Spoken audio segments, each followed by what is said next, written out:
Emily sneered at me after I announced my resignation, and I responded by maintaining a silent, steady gaze. Our conversation had revolved around the company's decision to cut labor costs, with particular disdain aimed at those supposedly exploiting overtime pay.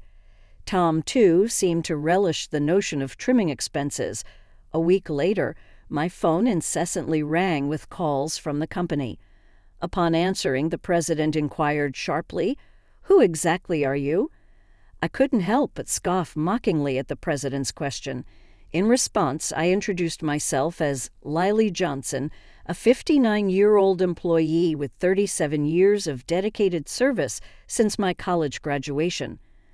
I explained our company's role in providing administrative services, particularly catering to busy company presidents, handling clerical work, specializing in tax-related matters.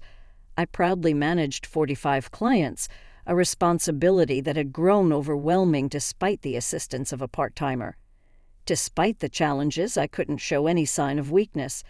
Our clients were long-standing relationships, and their adversities fueled my determination.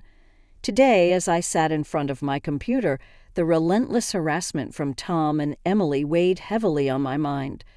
Tom, 7 years my junior and now the head of the tax department, had drastically changed his demeanor 3 months ago upon promotion. His once polite tone was replaced with condescension and complaints, making every interaction a struggle. Even when I countered, he remained unfazed, instructing me to consult the manual for guidance and warning against unnecessary actions. Emily, Tom's assistant, joined in the harassment, criticizing my efficiency and mocking my rank and file status, despite being the first to decline a promotion to department head, a fact unknown to Tom and Emily. I committed to completing my regular duties, but their harassment persisted. With Tom accusing me of increasing overtime, branding it a waste, Emily echoed his sentiment, sighing as she claimed my constant overtime was dragging down the entire tax department's performance. The recent cause of my overtime was Tom unexpectedly leaving a month's worth of client files on my desk to be filed by the end of the month. After work, my face drained of color as I glanced at the files before me. "Wait, these all have deadlines this month." "Right," I uttered in confusion. However, before I could grasp the gravity of the situation, Tom was already packing up his desk, completely uninterested in addressing my concerns. "I'm heading out. Take care with that," he casually remarked as he swiftly left the office, leaving me with a pile of urgent tasks. Emily followed suit, adding insult to injury with a mocking laugh. The incredulity of the situation weighed on me, and I sighed heavily as I opened the client files scattered on my desk. To my dismay, some of the files were originally Emily's responsibility. The realization deepened my sigh. I understood why Tom had been subjecting me to relentless harassment. They wanted me to retire quickly. My extensive experience and deeper knowledge in taxation made me a preferred resource for other members of the tax department over Tom. Tom's unapproachable demeanor and unattractive appearance made everyone except Emily avoid him. It seemed Emily's proximity to him was strategic, driven by Tom's preference for younger female employees. The shallow nature of their thinking sent a chill down my spine. Emily's harassment was not just a personal vendetta. She aimed to curry favor with Tom, the one evaluating the tax department's performance. Despite these challenges, I had to manage the declarations alongside preparing tax declarations for my assigned companies. It seemed today's workload was far from over. However, claiming overtime would only invite complaints from Tom and Emily, leaving me resigned to the prospect of unpaid extra hours. Then, unexpectedly, I received a summons to the president's office. Our company had recently undergone a change in leadership due to the former president's sudden illness. The new president, the former president's son, wasn't fully acquainted with our company. As I entered the office, I noticed Tom and Emily with unpleasant smirks on their faces. In a tense atmosphere, the president dropped a bombshell. "Lily, we'll need you to resign by the end of this month." My mind spun as I asked for clarification.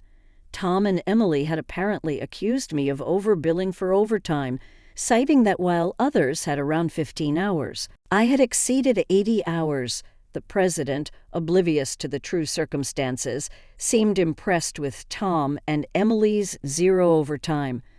The reality hit me. The inflated overtime was a result of doing Tom and Emily's work.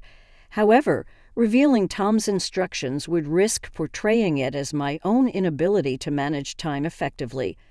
I presented the facts, asserting that I hadn't overbilled for overtime, but struggled to finish my workload within regular hours.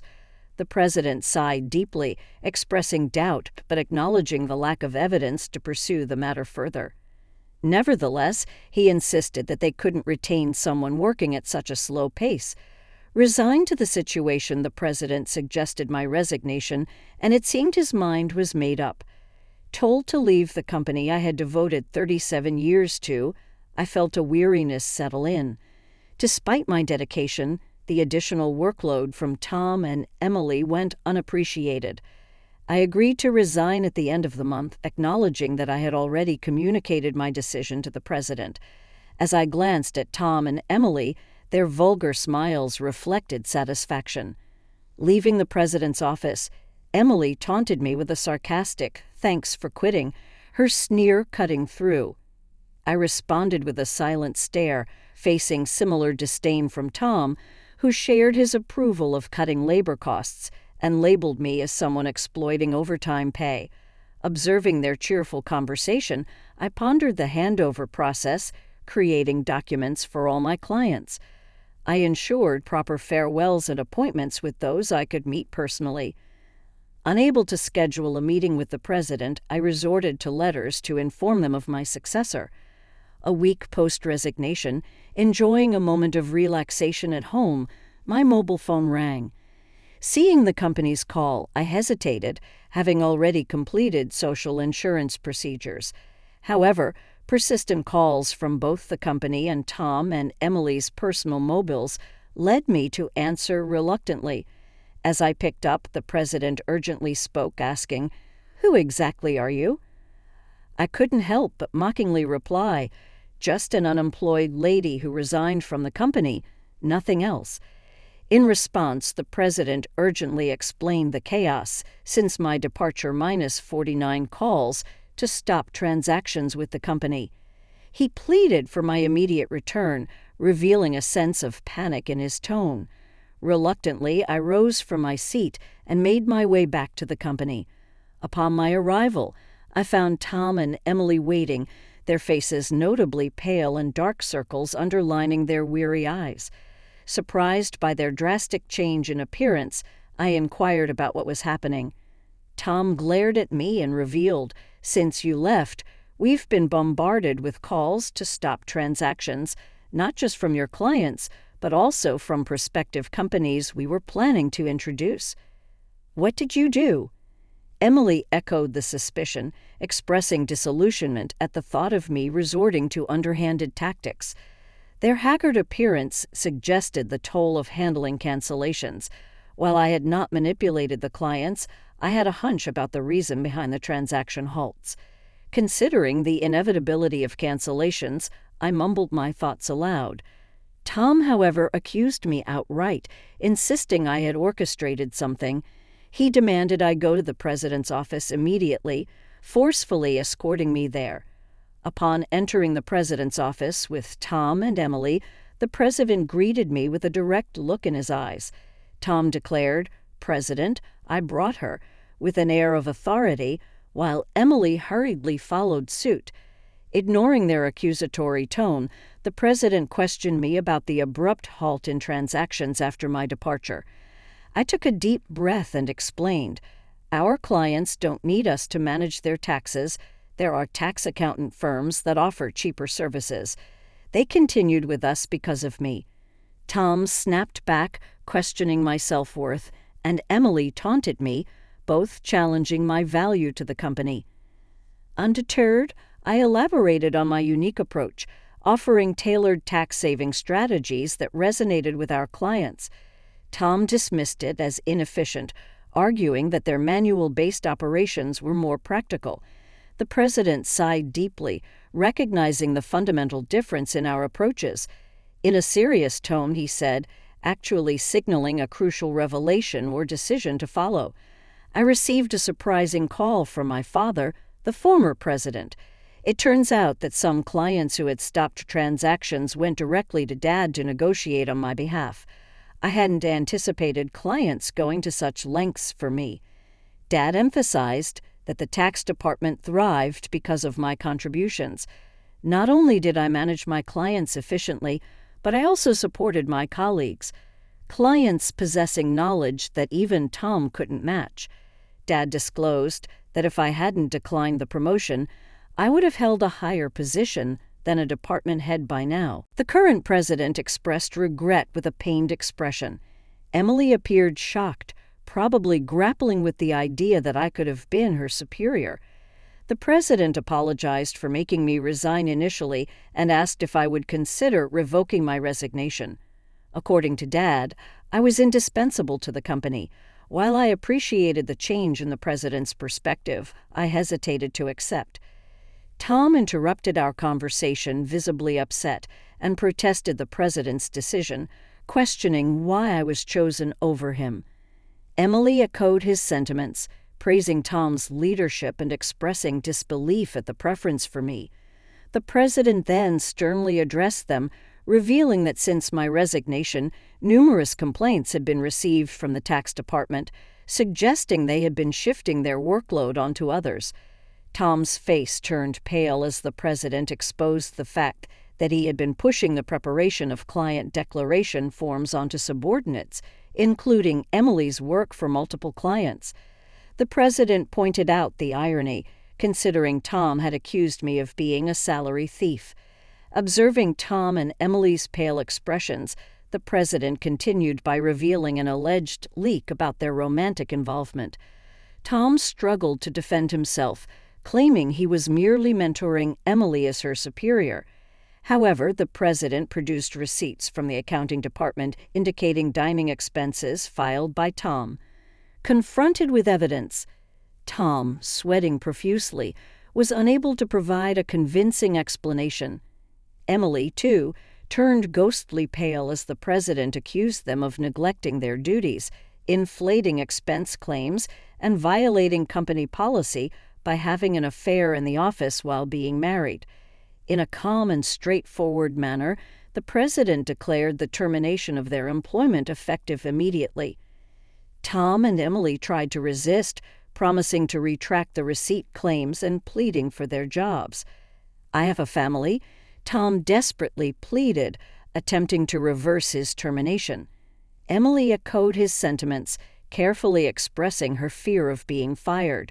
She promised to apologize to me and others for burdening them with work.